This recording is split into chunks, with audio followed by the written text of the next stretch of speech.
আমি চিনি না মুজিব, চিনি না জিয়া, চিনি না শেখ হাসিনা, আমি চিনি না ইউনুস, এরশাদ আর বেগম খালেদা জিয়া। আমি মানি না কাউকে যেখানে আছে পবিত্র কোরআন। আমি আল্লাহর আইন বাস্তবায়নে দিতে পারি নিজ প্রাণ। তুমি চাইলে আমায় দিতে পারো জেল জুলুম আর ফাঁসি, আমি ফাঁসির রশিতে ঝুলে ঝুলে দিতে থাকবো হাসি।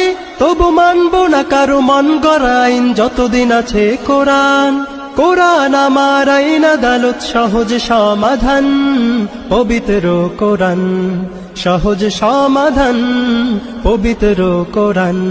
আমি আওয়ামী লীগকে ভালোবাসবো যদি কোরআন মানে, আমি বিএনপি কে ভালোবাসবো যদি শরীয়ত মানে, আমি জামাতীদের ভালোবাসবো কোরআন রাখলে বুকে, আমি চরমোনাইকে ভালোবাসবো পীর যদি ঠিক থাকে। তুমি মুসলিম হয়ে কিভাবে ভোট দাও সেই নেতাকে, যেই নেতা বিশ্বাস করে না ইসলামী শরীয়তকে? বারবার কেন ভুল করছো হে মুসলিম জাতি? কোরআনের আইন চালু হইলে কি তোমার ক্ষতি? আমি মানব না কোনো বেঈমানকে যতদিন আছে কোরআন। কোরআন আমার আইন আদালত, সহজ সমাধান পবিত্র কোরআন, সহজ সমাধান পবিত্র কোরআন, পবিত্র কোরআন আল্লাহর বিধান।